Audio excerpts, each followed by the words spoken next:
Bienvenidos a Pino Suárez II, domicilio del diálogo, desde esta galería de presidentes de la Suprema Corte de Justicia de la Nación.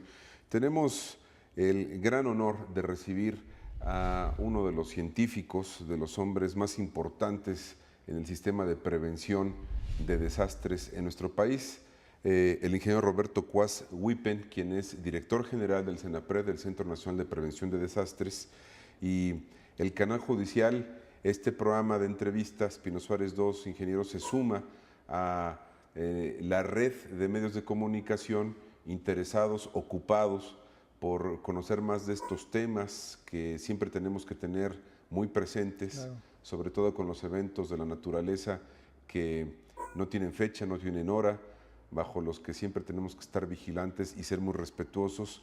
Y qué mejor que conversar con los expertos que tienen el manejo de la información al momento, que nos pueden decir fehacientemente y bajo criterios científicos qué debemos hacer, qué no debemos hacer, qué debemos de esperar, y es la ocasión de poder charlar con usted. Le agradezco mucho el tiempo que nos dedica, ingeniero. Al contrario, es un placer estar en esta sala tan solemne, tan reconocida, y pues es un gusto estar en este ámbito de entrevista para conocer un poquito más y darme la oportunidad de platicar sobre un tema que es fascinante, es pasional, diría yo, en cierto modo. Sin duda lo es, ingeniero, y voy a hacer una muy breve síntesis de su trayectoria. Usted es ingeniero mecánico con maestría, egresado de la Universidad Nacional Autónoma de México, investigador del Instituto de Ingeniería de la UNAM entre 1976 y 2008, responsable de la red sísmica en el estado de Guerrero de 1984 al año 2000,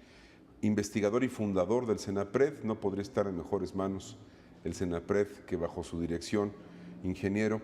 Director de instrumentación sísmica y monitoreo volcánico del Popocatépetl. Usted es un experto en Don Goyo, en sus eventos, en sus erupciones, en sus diagnósticos, sobre todo el monitoreo es una parte fundamental para tener avisos oportunos hacia la población. Y 12 años como director del CENAPRED. Usted fue fundador y lleva 12 años dirigiendo el Centro Nacional de Prevención de Desastres. Es una obviedad con lo que voy a comenzar, pero usted es un hombre con mucho trabajo en la actualidad. Seguramente. Trabajo de medio tiempo. medio tiempo, es decir, más de 12 horas al día, es mi rutina normal. Sí, me imagino. Hay un tema crucial que es el volcán Popocatépetl. Sin embargo, hay muchos temas que implican la protección civil. Quisiera empezar con algunas generalidades y dedicarle al menos la mitad del programa al tema del volcán, particularmente que atañe al Valle de México y que es materia de interés, claro, sin duda, de todo el público que nos hace favor de vernos. La cultura de la prevención, ingeniero, es un tema en el que México ha avanzado mucho. Sin embargo, todavía hay mucho por hacer. La cultura de la protección civil.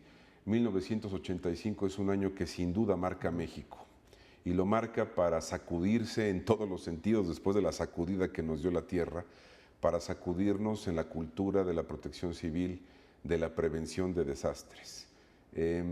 ¿Cómo se da este parteaguas de 1985 para mover conciencias en nuestro país respecto a estos temas? Bueno, yo creo que el propio fenómeno es el primero que mueve la conciencia, tanto en la población como en la autoridad.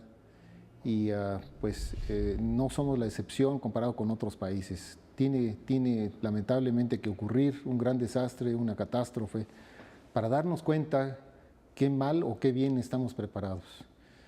En 1985 fue un año en donde francamente pocos esperaban que viniera el gran temblor. Sí se conocía.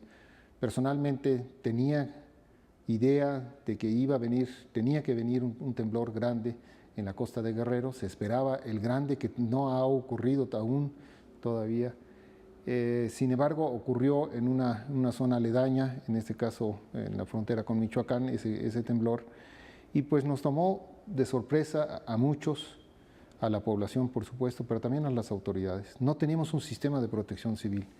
No había una institucionalidad como la hay ahora, a través de una coordinación de un sistema nacional de protección civil, es decir, no es una dependencia exclusivamente, sino es un esquema de coordinación operativo, logístico, financiero, que en los 3 niveles de gobierno, que trabaja de una manera coordinada y bien integrada, de tal suerte que las decisiones que se toman a nivel federal trascienden al nivel estatal y a su vez al nivel municipal. Y del municipal, evidentemente, a la localidad en donde ocurre usualmente los fenómenos ocurren en el momento menos esperado y ocurren en un punto. En este caso un sismo, pues ocurre en el foco de la liberación de energía, en una placa tectónica, ahí donde se libera todo y bueno, se propaga de acuerdo con características mecánicas, se propaga a través de las diferentes capas y los diferentes sustratos de la Tierra, y se propaga de acuerdo con las condiciones mismas geológicas, como son, por ejemplo, el propio Valle de México, donde son amplificadas por sus características del suelo, son amplificadas esas ondas sísmicas. Entonces, este fenómeno nos toma por sorpresa precisamente en ese sentido. Nos toma a los científicos que esperaban un gran temblor en Guerrero. Había un consenso dentro de los expertos mundiales de que era una de las zonas potencialmente más propensas de liberar energía, de las 6 zonas sísmicas más fuertes, más grandes, más activas del globo, y que se esperaba ese temblor. Entonces, personalmente estaba involucrado, era recién egresado de la Facultad de Ingeniería. Yo me especialicé desde un principio en la instrumentación sísmica, me interesé por los temblores, la ingeniería sísmica, porque sentí esa necesidad, esa grandeza de los sismos en el sentido de la enorme energía que representan, que se libera, y la gran tragedia que pueden provocar. Seguramente influenciado por mi padre, que era en ese sentido también muy activo, que me platicaba pues de sus experiencias, de mi abuelo, un naturalista también muy dedicado a observar la naturaleza, entenderla y tomarle cariño, amor a la naturaleza. En esos años era becario del Instituto de Ingeniería, estaba haciendo los primeros pininos, hice mi tesis precisamente sobre la primera red sísmica telemétrica del país en el Valle de México. Qué importante. Sí. Esa tesis en 1971, que luego trascendió a equipos mucho más sofisticados para el registro sísmico. Perdón que me esté metiendo un poco más en mi área. No, por favor, charla libre. Pero es importante hacerle ver al público en general de lo que representa el avance científico, tecnológico, en el conocimiento, y el conocimiento finalmente en una cultura, y la cultura trasciende en una actitud, y eso es lo que buscamos cambiar una actitud,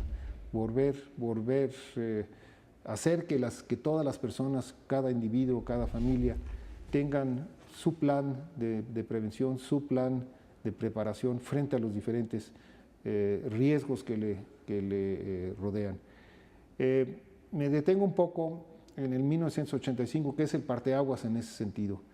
Es un evento donde nos toma de sorpresa, no estamos preparados, no estamos organizados, no hubo un esquema de ayuda en aquel entonces.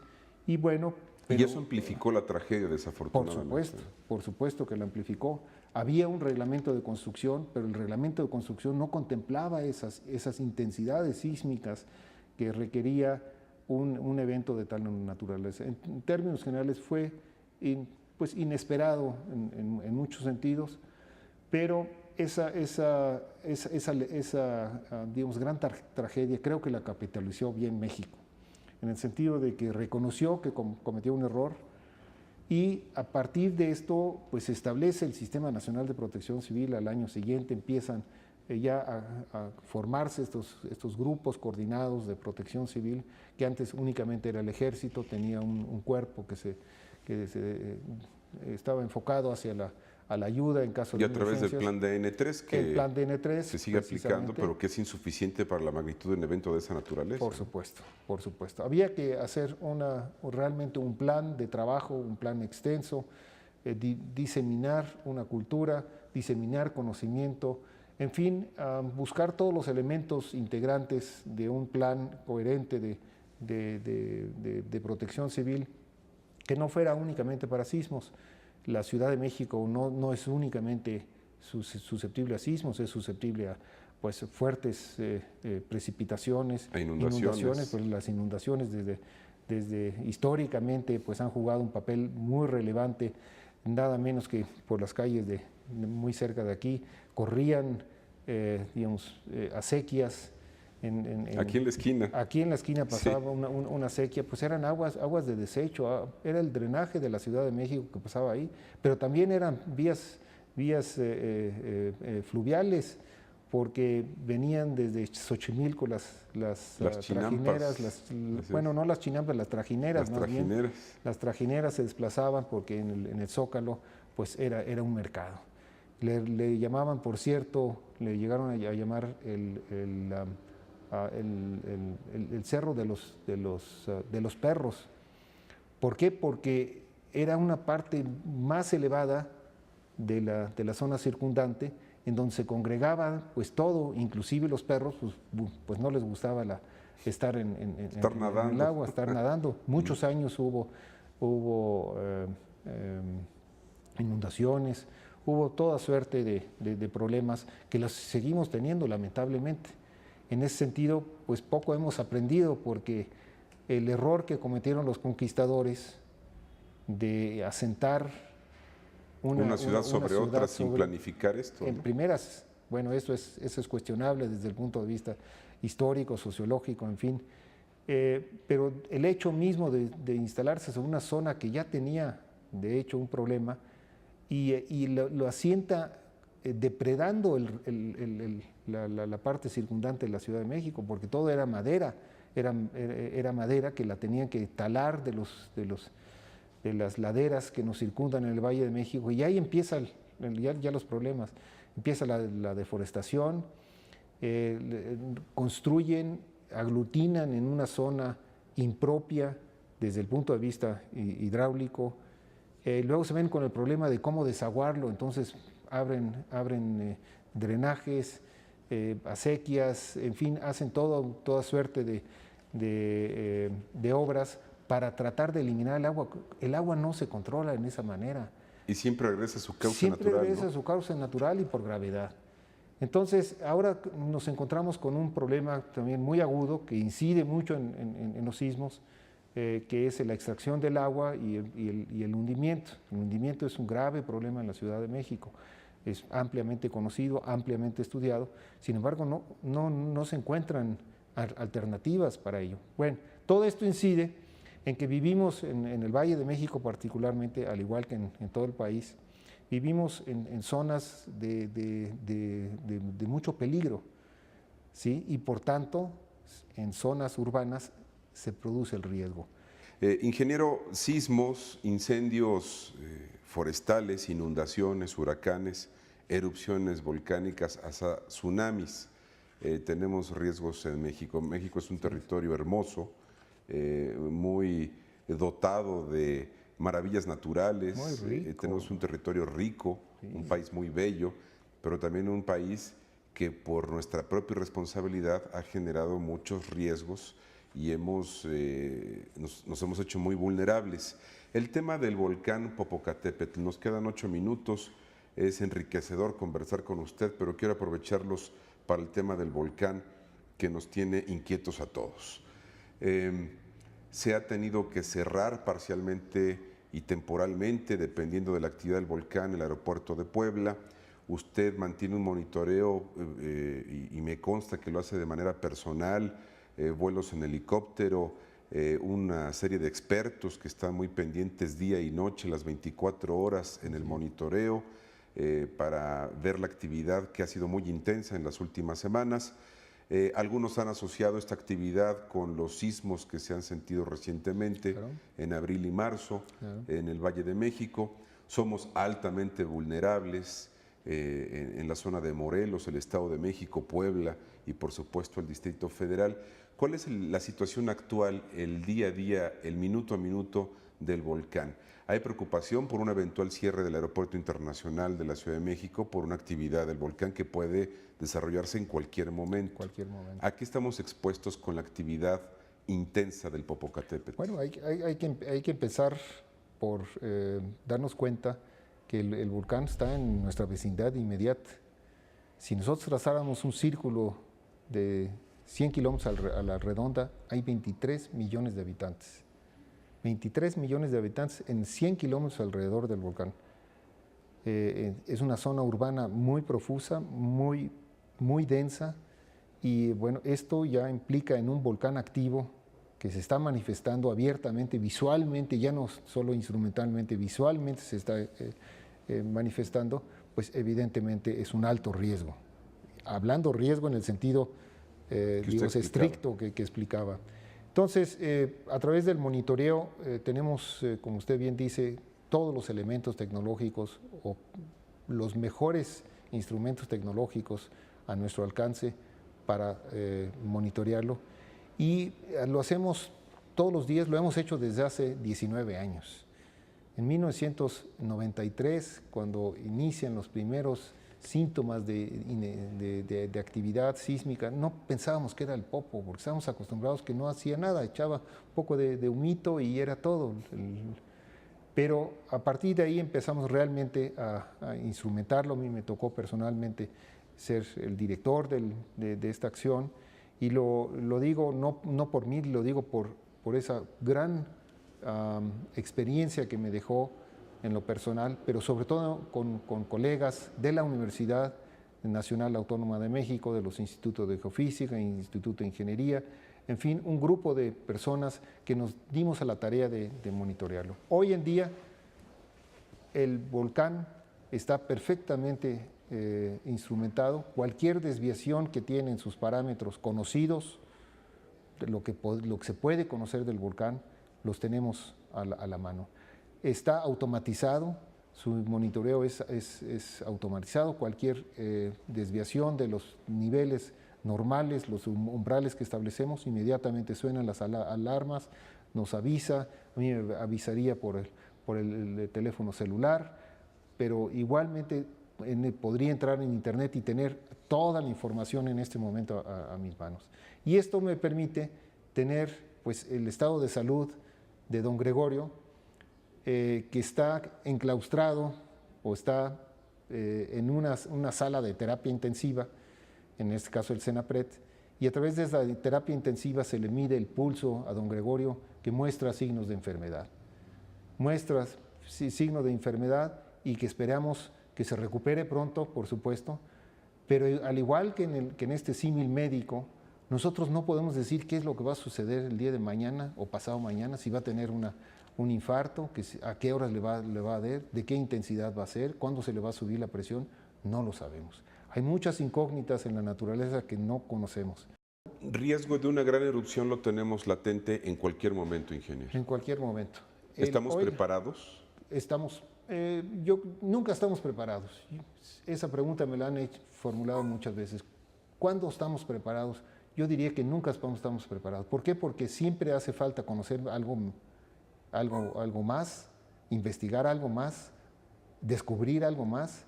Hay tecnología cambiante día a día que nos permite ver las cosas ya no desde la Tierra, luego desde el avión, desde el aire, ahora desde el satélite. Desde el espacio mismo. Desde el espacio mismo en forma remota. Y estos dos elementos se conjugan evidentemente en el volcán. Perdón, ingeniero, ¿cuánto tiempo tendríamos los habitantes del Valle de México en el caso de una gran erupción para resguardarnos? Es una muy buena pregunta. El fenómeno volcánico no es igual al fenómeno sísmico, en el sentido de que ocurre en segundos y se produce el daño también en cuestión de segundos, en cuestión de minutos. Si uno está preparado, sobrevive. Si uno no está preparado, pues se atiene a las consecuencias. Tan sencillo como esto.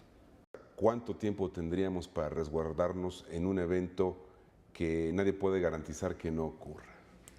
No podemos hablar de tiempo, sería irresponsable de mi parte de afirmarlo o negarlo. Hay que estar preparados. Hay que estar preparados. Y hemos conjuntamente con todas las autoridades federales, estatales y municipales, estamos trabajando en los diferentes ámbitos. Nosotros en nuestro ámbito, que es el ámbito técnico-científico, tenemos un cuerpo colegiado de los mejores expertos, vulcanólogos, geólogos, geoquímicos, etcétera, en asesores, en el comité científico asesor. Ayer en la noche hubo una reunión, el Día de las Madres, todos estuvieron presentes para tomarle el pulso a don Goyo, para revisar cómo estaba su estado de salud. Se tomaron una serie de conclusiones, se les hicieron esas conclusiones, se les hicieron llegar a las autoridades, porque eso se tiene que convertir en una toma de decisión. Entonces, las autoridades toman la decisión, nosotros les decimos qué hacer, cuándo hacerlo, y ellos finalmente toman la decisión. Entonces, hay un buen esquema de organización en todos los sentidos, hasta las comunidades en los municipios, que están, digamos, bien preparados. ¿Que se pueden preparar mejor y nos podemos preparar todos mejor? Por supuesto que sí. Es cuestión de recursos, es cuestión de tiempo. Cada día aprendemos algo nuevo, cómo hacer las cosas mejor. Cada día hay nuevo empeño de superarse. Y en ese esquema, pues vamos avanzando, y sin lugar a duda el volcán es uno de los mejor vigilados del mundo. Es un volcán que tiene un plan operativo bien desarrollado, y no por algo hemos utilizado esos 18 años que está en actividad desde 1994, el Popocatépetl, lo hemos utilizado en reforzar precisamente todas esas estructuras. ¿Podría ocurrir eventualmente un cierre del Aeropuerto Internacional de la Ciudad de México? Por supuesto, podría. Está dentro de los escenarios. Están descritos dentro de los escenarios de acuerdo con el semáforo volcánico. El que manda es don Goyo. El que comunica es a través del comité científico, es el semáforo volcánico. Y comunica a la población y a las autoridades en términos del plan operativo. ¿Qué procedimientos se deben de hacer cuando está en cierto nivel de actividad? Y estamos en el máximo nivel del color amarillo, que quiere decir que si subiera más esta actividad que está teniendo ahorita, que acabo de explicar en términos muy generales, entonces entraríamos en fase roja. Y fase roja implica ya la evacuación, que queremos evidentemente evitar en lo posible, pero cuando sea necesario la vamos a tomar. Y para esto tenemos pues este plan establecido, que es muy respetado, y creo que así es como debemos de tratar a la naturaleza, convivir con ella, no intrometernos en ella, y definitivamente los desastres no son naturales. Regreso a lo mismo. Es una gran lección que nos ha dado con este concepto. ¿La ceniza o los materiales que emanan del volcán son tóxicos para nosotros? Ciertamente tienen una componente no solo mecánica, de obstruir las vías respiratorias, que son muy abrasivas al aparato respiratorio, sino pueden ser también en su contenido, y si se ven estas pequeñas partículas, a veces polvos o casi un talco, pero si se ven bajo el microscopio, se ven que tienen ingredientes de materiales tóxicos, como son flúor, por ejemplo. El flúor es sumamente dañino a la salud, entonces pueden perturbar a través del depósito sobre zonas hortalizas, sobre zonas agrícolas. Depósitos de agua. El agua, se pueden disolver en el agua, el hombre y los animales toman esa agua, y entonces pueden ser afectados. Claro, y para eso tenemos todo un esquema, conjuntamente con la Universidad, el Instituto de Geofísica en particular, un esquema de medición, de monitoreo de esos parámetros geoquímicos que pueden ser dañinos a la salud, y ya se han formado grupos de trabajo específicamente en los sectores de salud, Zagarpa, etcétera, que están trabajando sobre el aspecto de salud de las cenizas. Entonces las cenizas tienen pues varias derivaciones, no solo para la aeronavegación, que para nosotros es fundamental. Lo primero que cuando hace una exhalación el volcán, lo primero que hacemos es ponernos en comunicación por los canales establecidos con las autoridades del aeropuerto para que se detonen a su vez sus dispositivos, su plan de acción y que sepan que existe la presencia de ceniza. Ellos harán entonces su trabajo con sus elementos que tienen específicos y sus procedimientos que ya son competencia de ellos. Ese es precisamente, y vuelvo un poco a la pregunta de la prevención. La prevención no es una persona, no es un esquema individual, es un esquema colectivo, compartido, responsabilidad compartida. Y la prevención, pues, es una garantía de sustentabilidad, sobre todo del desarrollo. En la medida que prevenimos, vamos a garantizar o por lo menos a preservar mejor nuestros bienes físicos, pero también todo nuestro entorno. Lo vamos a preservar mejor y no cometer los errores que muchas veces cometemos, no de mala intención, pero sí con cierta falta de conciencia. De ahí que la educación es toral para la Y la información veraz, decir la verdad, ¿no? Decir... Hoy en día, pues tenemos un aparato muy amplio de publicaciones, de medios de difusión que pues hablan con la verdad, hablan y dicen las cosas tal y como son. Así es como lo debemos de hacer. Y entonces podemos estar satisfechos, podemos estar sí, seguros de que hay un plan operativo, de que estamos preparados, de que tenemos conciencia de nuestros riesgos y que estamos conviviendo con un fenómeno que no lo ocultamos, al contrario, pero responsablemente lo estamos monitoreando y tomamos las medidas que sean necesarias en el momento que sea necesario, cuando el fenómeno así lo exija. Ingeniero, le agradezco mucho su generosidad para ilustrarnos en estos minutos sobre temas que implicarían una serie de programas.